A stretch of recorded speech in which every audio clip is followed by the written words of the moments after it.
All right, we're 24 hours from kickoff between South Carolina and Alabama, which means one thing and one thing only. It is time to pick yourselves back up and convince yourself that this team can go to Tuscaloosa and get a win. We're going to talk about it next. Locked on Gamecocks starts right now.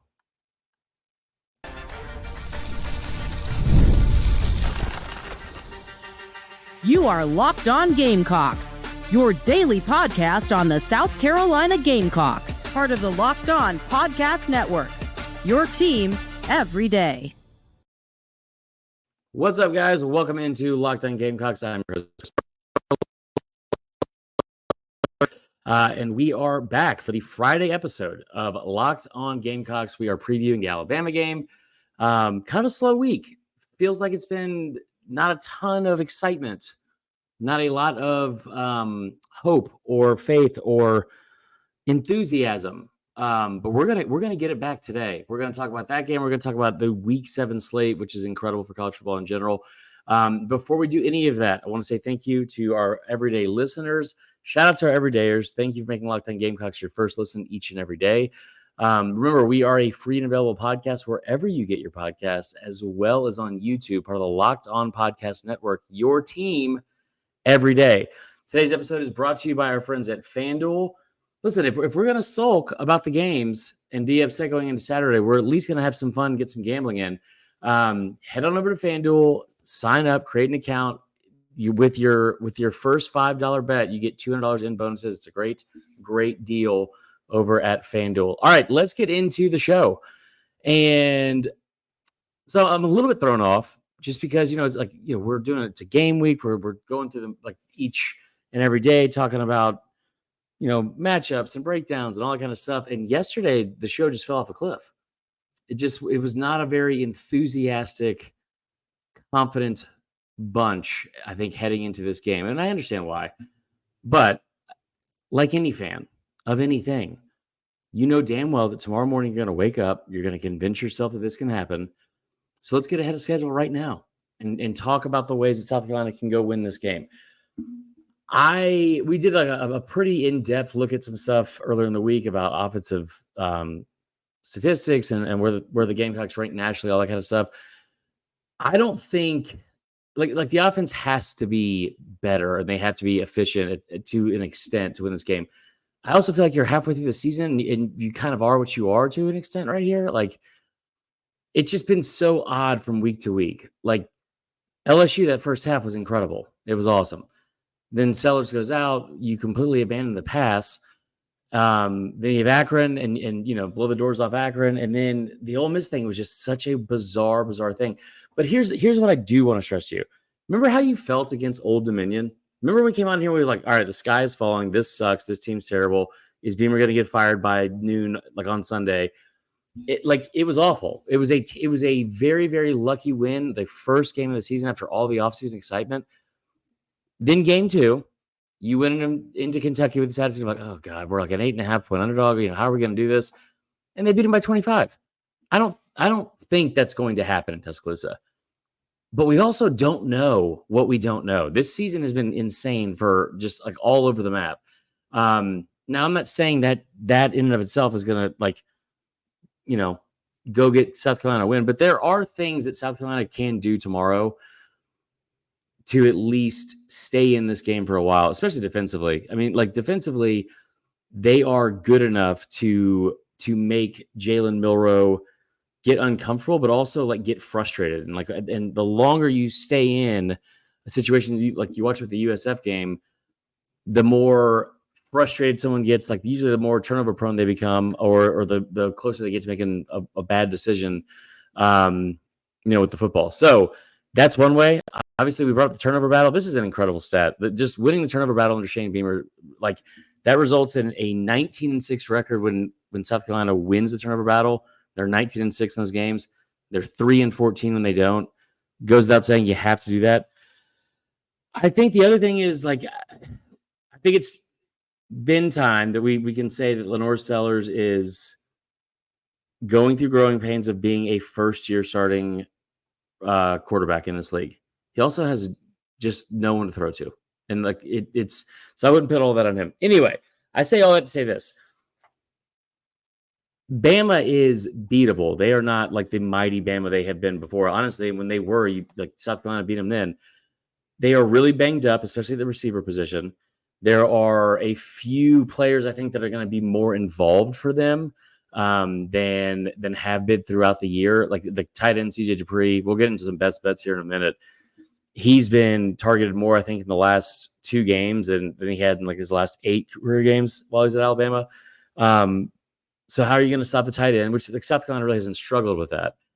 It's been the high flying offenses that have been running receivers all over the field behind the safeties. They also are going to run it like Bama's going to run a single high safety look for most of their defense, which I hate, to be honest. I hate it. It just makes you so susceptible to anything on the back end. So I think one thing that I want to see from South Carolina this game, I want to at least see you take shots.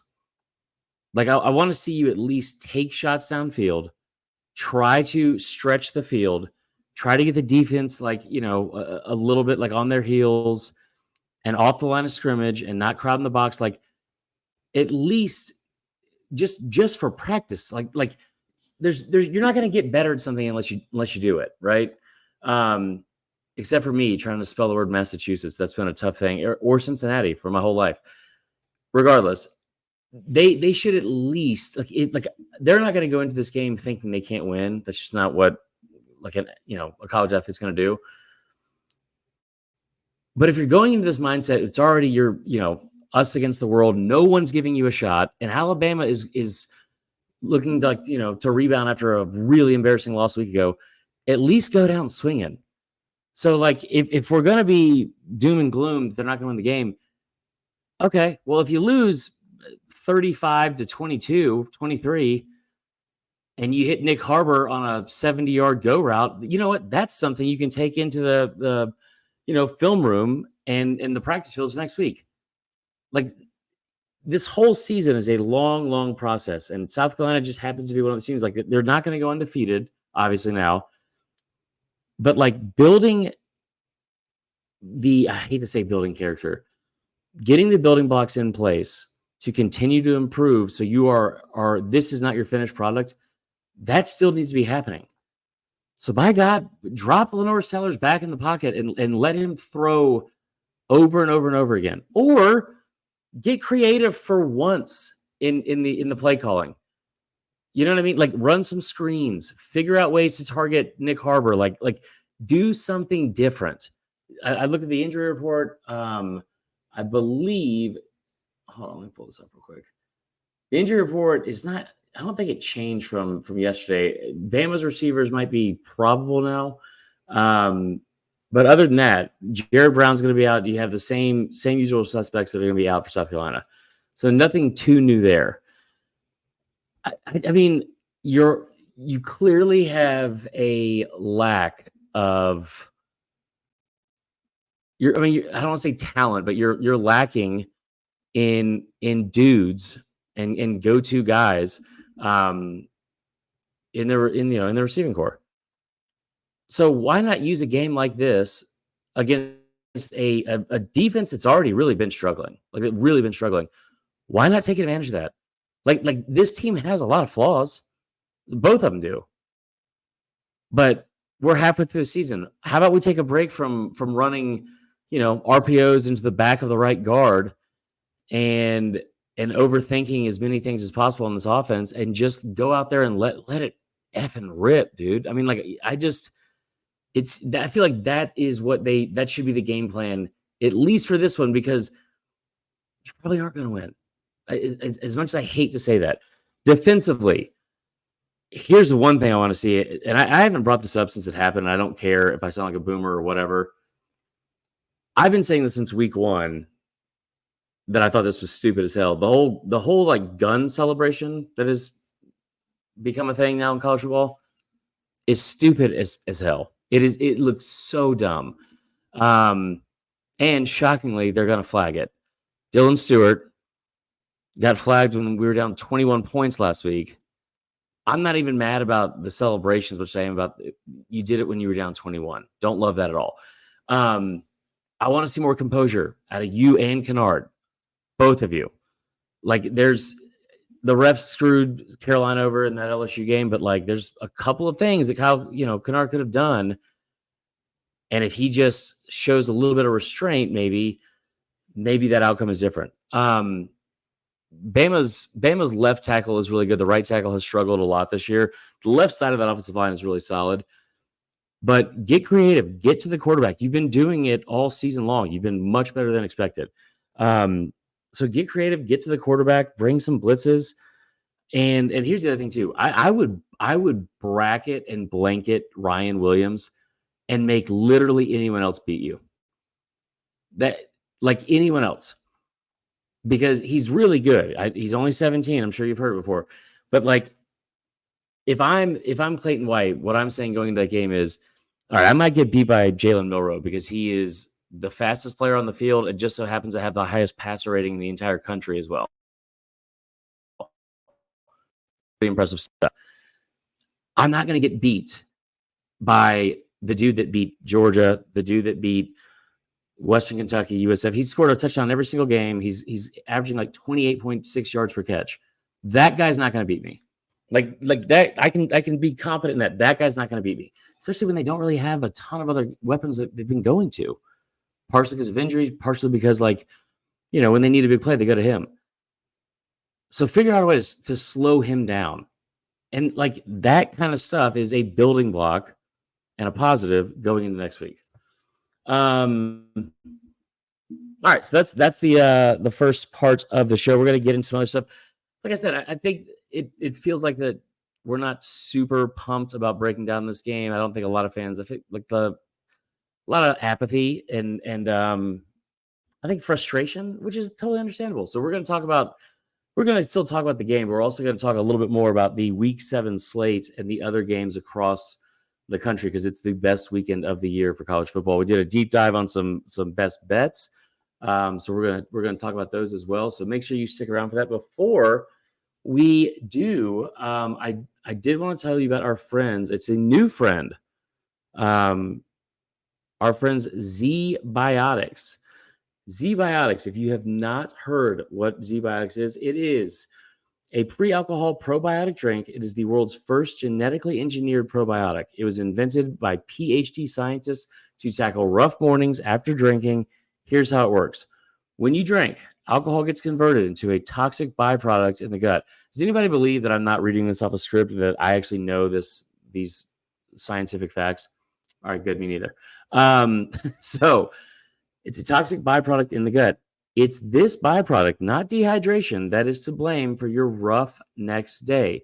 Pre-alcohol produces an enzyme to break this byproduct down. Just remember to make Zbiotics your first drink of the night. Drink responsibly, and you'll feel your best tomorrow. Man, what a world we're living in right now. We've been talking about ticket apps and FanDuel and meal prep. We're finally getting in my wheelhouse here. We got a hangover remedy, which is awesome. I do love the fact that all you have to do is drink it the night before. Make it your first drink of the night. Because here's the deal. Make it your first drink of the night before you start mixing and matching all the other drinks you're going to have later on the night. That's where we all get in trouble. That is where we all get in trouble. Anyway, I will tell you, I've taken this before. This is going to sound white trashy, but I took it before I went to Creed, and it was incredible. It was as advertised. It was great. I wouldn't say white trashy. I think the main thing is that I'm just old now. I'm just old. Like the hangovers last for 2 days. They do not last for 2 days with Zbiotics. Every time I have had pre-alcohol before drinks, I notice a difference the next day. Even after a night out, I can confidently say, listen, like I get up still early. I'm not groggy, all that kind of stuff. Make sure you are going to get Zbiotics if you are going for a weekend getaway. Halloween's coming up. That's a tough one for a lot of people. And the holidays as well, which, drive us all to drink. So make sure you are getting Zbiotics as a part of your routine. First and foremost, here's how to use it. Step 1, drink pre-alcohol. For best results, make pre-alcohol your first drink of the night. Step 2, drink responsibly. Pace yourself. Hydrate. Mix in a water, for the love of God, guys. Step 3, enjoy your day tomorrow. Gone are the days where you need like a DoorDash $25 Baconator to make you feel like a person again. Get Zbiotics and get rolling on to the next day. All right. Also, we'll talk about FanDuel one more time because we have a great slate of games this weekend. You guys have heard me talk about this before. If you have not already signed up, go sign up. It's very simple. All you have to do is sign up, a new account, make a $5 wager. You get $200 in bonus bets. $5 to get $200 back. That's incredible. Make sure you are at FanDuel. And remember, I told you this yesterday. They have a really cool feature where in the app, like while you're, trying to figure out what bets you want to place, it is up to the minute action, constantly being updated. So you can get the latest odds. You can see like the game flow, all that kind of stuff to make your wagers as informed as possible. Go to FanDuel.com. It's America's Sportsbook, and place your bets today. All right. We will be right back with more Locked On Gamecocks.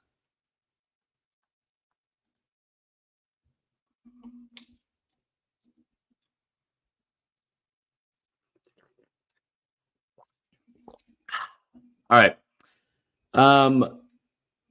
We're gonna preview week 7 in the slate because it's incredible. It's one of the best slates of college football we've had in a long time, like a very long time. All right, so I want to try this. I want to try something new. Let's predict the headlines on Sunday. Let's predict the headlines on Sunday for what we think the news and the reaction and the end story will be from Saturday in Tuscaloosa. I will tell you this. I think that South Carolina keeps it closer than the 21-point spread, for one. I think they will score over 20 points against this Alabama defense. Listen, here's the thing. Alabama has given up, what is it? I got to do some math real quick. They have allowed 74 points. 74 points combined in back-to-back games to Georgia and Vandy. To put that in perspective, that's the most they have given up in back-to-back games since the 2018 college football playoff against Oklahoma and Clemson when they got just absolutely throttled out in the Bay. Keep in mind, the quarterbacks of those two teams were number 1 overall draft picks. That is not what we have here. So I do think that South Carolina finds a way to move the football, at least against that defense.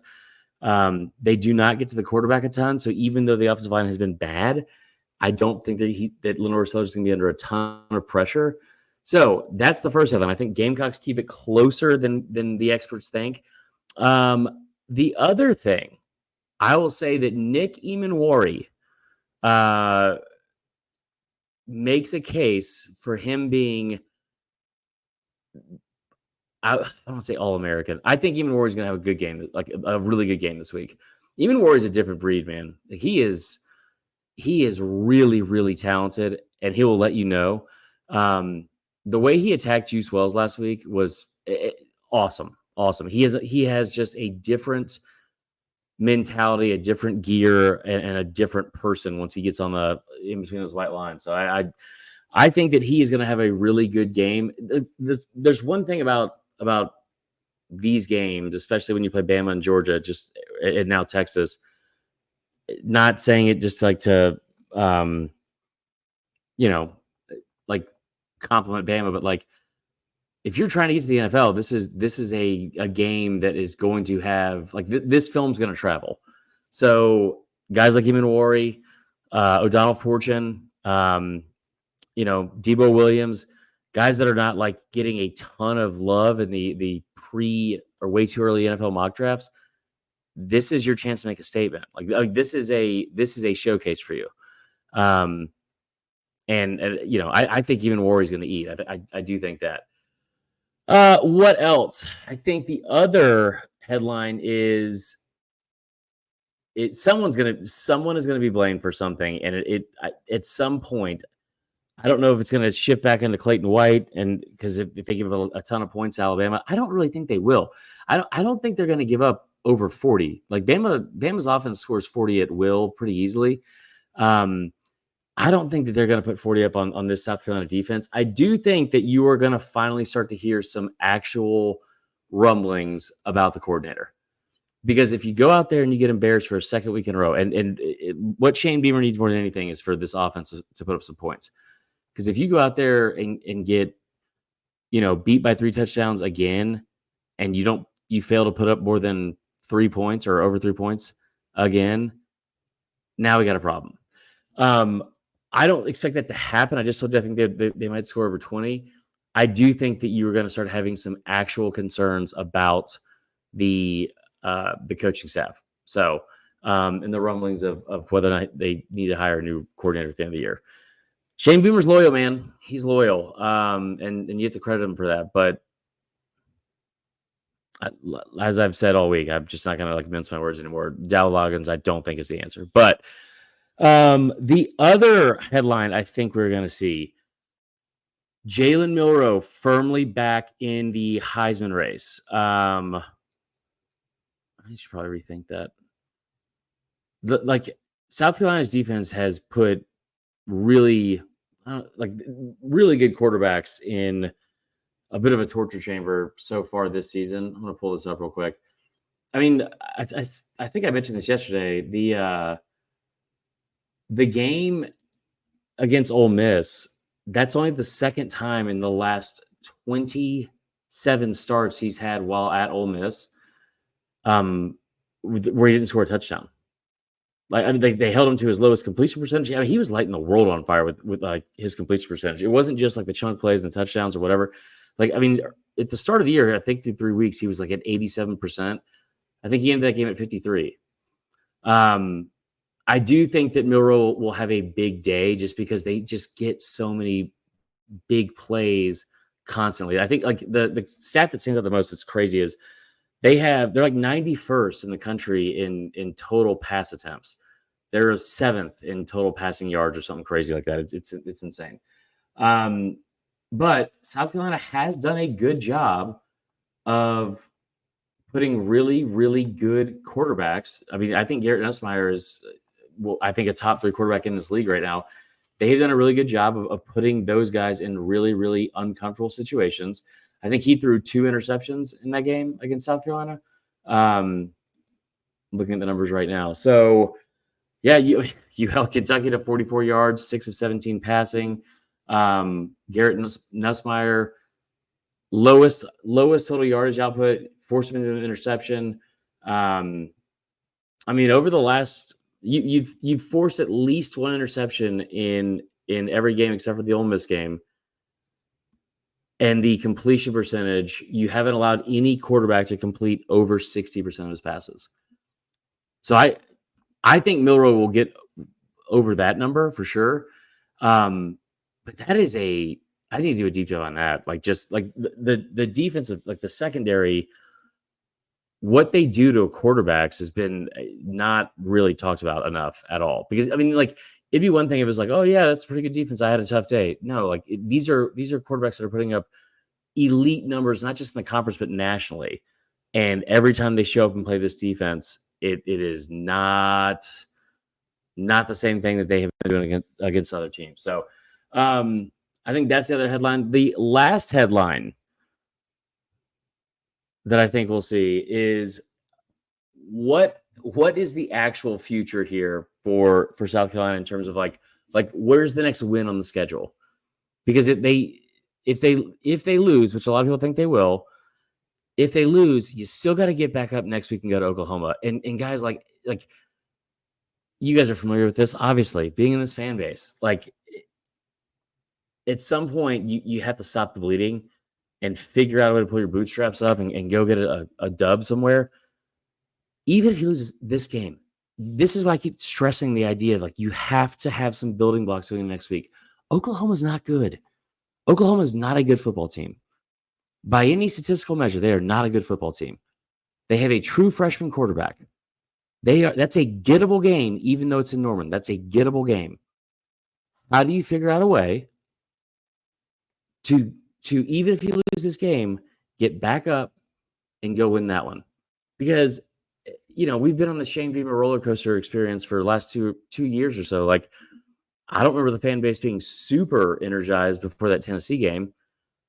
Not even close to what it was afterwards, right? And then Clemson, obviously, then you go to the next season. But again, that's why I keep stressing, you might not go into this game with a real, legitimate chance to beat Alabama. You do have a real legitimate chance to continue to figure out ways to get better as a team. So by the end of the season, yeah, you might have had a loss in Tuscaloosa. Maybe you don't have a loss when you go to Clemson. Maybe you don't have a loss when you host Mizzou. That's why all this stuff is so important, because you only get 12 of these games. You only get 12. Anyway, I'll get off my soapbox. All right. Let's close out the show without me preaching. Where are we at here? We're going to close out the show with our best bets for this weekend. This weekend is going to be, there's just good football on all day from start to finish. We get this game to kick off today at noon. I mean, I'm sure you guys have looked at the slate. It's crazy that Penn State and USC are playing and no one's even talking about it, because we also have Oregon, Ohio State, Texas, Oklahoma. LSU Ole Miss is going to be a really, really good game. Tennessee, Florida. There's just so many. Even in the off the radar games, like Kansas State and Colorado will be fun. Boise State's going out to Hawaii for Heisman After Dark with that running back. That'll be awesome.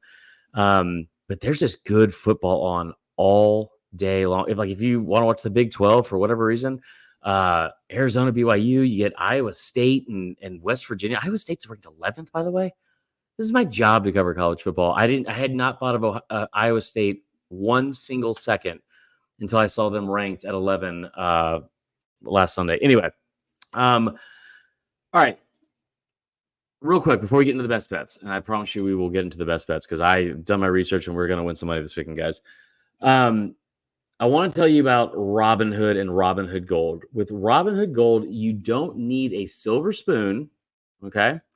You don't need a silver spoon to eat up the financial flavors of the 1%. Robinhood Gold allows others to get the rates and perks usually reserved for the high society. People like me, you guys get it.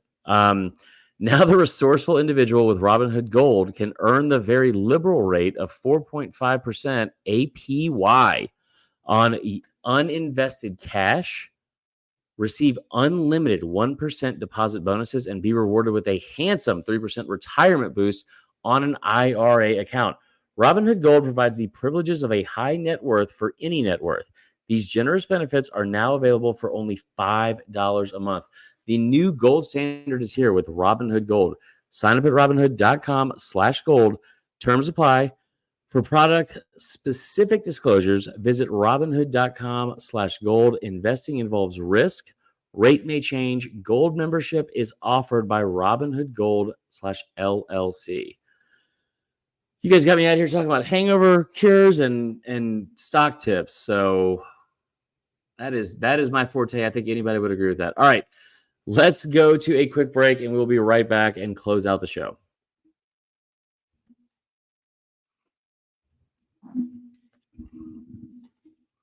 I've been doing the show for 3 months, and I'm just now realizing that when we record this, the video on to put on YouTube, that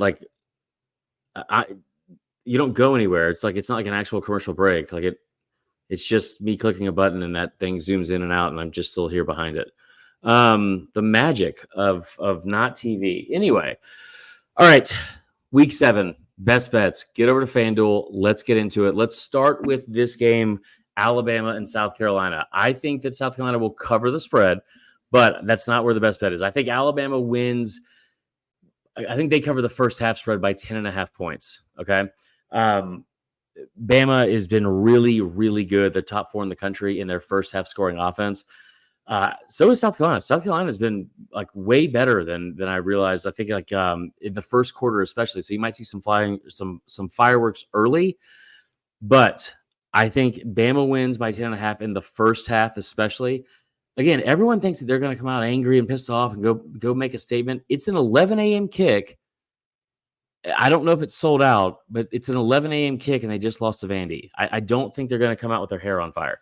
But I do like to cover that. The other prop bets that I like, I love Lenore Sellers over 27.5 rushing yards. He's had over 55 yards rushing in 3 of the 4 games he's played in this season, and the number set at 27.